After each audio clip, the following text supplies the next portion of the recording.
میں بابا کی بہت لاڈلی تھی۔ میرے بابا کا دبئی میں ہوٹل تھا۔ بابا ہم سب کو بھی اپنے ساتھ لے گئے تھے۔ میں 5 بھائیوں کی چھوٹی بہن تھی، سب کی لاڈلی، سب کی شہزادی، اور میرا نام بھی شہزادی ہے۔ میرے منہ سے نکلا ہر لفظ حکم مانا جاتا تھا۔ میں وہیں پڑھتی رہی، اچھی تعلیم حاصل کی۔ بابا کا بزنس بڑھنے لگا، 5 ہوٹل بنا لیے، پاکستان میں کروڑوں کی جائیداد بنا لی۔ میں اپنی زندگی میں بہت خوش تھی۔ اگر میں لاکھوں کی چیز بھی مانگتی تو بابا لا دیتے۔ بھائی بھی بہت پیار کرتے تھے۔ مہنگے کپڑے، مہنگی گاڑی میں گھومنا۔ میری سب دوست بڑے بڑے امیروں کی لڑکیاں تھیں۔ پاکستان آتی تو مجھے الجھن سی ہوتی۔ پاکستان کی ہوا میں میں بیمار ہو جاتی۔ بابا پھر مجھے پاکستان نہیں آنے دیتے۔ میں بھی پاکستان نہیں آنا چاہتی تھی، کیونکہ مجھے بہت عجیب سا محسوس ہوتا تھا۔ میں اپنی زندگی میں بہت خوش تھی، اپنی ہی دنیا میں کھوئی رہتی تھی۔ پارلر جانا، خود کی کیئر کرنا، خود کو سنوارنا۔ میں شہزادی کسی شہزادی کی مانند تھی۔ پھر یوں ہوا، ہوا کا ایک جھونکا آیا، سب کچھ بدل گیا۔ میری زندگی پہ قیامت نازل ہوئی۔ میرے خوابوں کی تعبیر دردناک ثابت ہوئی۔ میری خوشیوں کو بد دعا نکل گئی۔ میری دنیا کو بدبختی اجاڑ گئی۔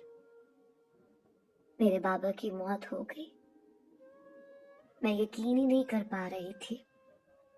میں پاگل سی ہو گئی تھی۔ میرے بابا تو میری کل کائنات تھے نا۔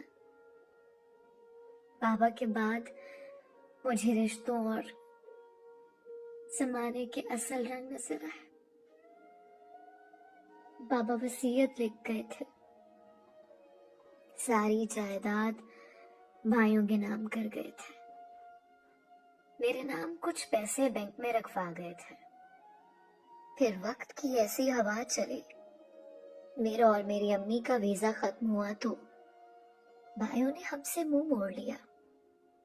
سب نے کہا پاکستان چلے جاؤ، ہمارے پاس آپ کے ویزے کے پیسے نہیں ہیں، نام لگوا سکتے ہیں۔ ہم بے بس ہو گئے۔ امی رونے لگی۔ بھائیوں نے زبردستی ہم کو پاکستان بھیج دیا۔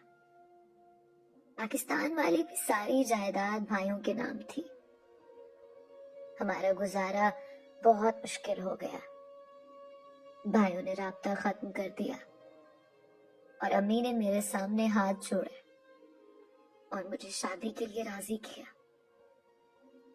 جانتے ہو، میں دبئی میں پڑھی لکھی لڑکی، شہزادی سے زندگی گزارنے والی، میری پھوپھو کے بیٹے سے میری شادی کروا دی گئی۔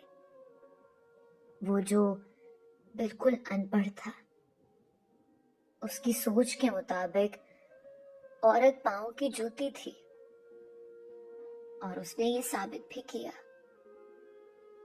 مجھے کچن میں کھڑا کیا اور کہا گیا کہ کھانا بناؤ۔ میں نے بتایا میں نے زندگی میں کبھی، مجھے گالیاں دی گئی، مجھے برا بھلا کہا گیا۔ میں یہ سب سن کر پاگل سی ہو گئی۔ مجھے لگتا تھا میں کوئی خواب دیکھ رہی ہوں۔ میرے ساتھ ایسا کچھ نہیں ہو سکتا، میری زندگی اتنی دردناک نہیں ہو سکتی۔ پھوپھو نے کہا میں سکھاتی ہوں کھانا بنانا۔ کھانے بناتے نہ جانے میرے کتنی بار ہاتھ چلے۔ میں گھر کے کام نہیں کر سکتی تھی۔ پھر میرا گھر بسانے کے لیے امی میرے گھر آ کر میرے حصے کا کام کرتی۔ جب تک امی آتی رہیں اور بینک میں پیسہ رہا، گزارا ہوتا رہا۔ بینک سے پیسہ ختم ہو گیا، میرا شوہر مجھ پہ زہر اگلنے لگا، اور میرے دکھ دیکھ کر امی بھی مجھے چھوڑ گئی۔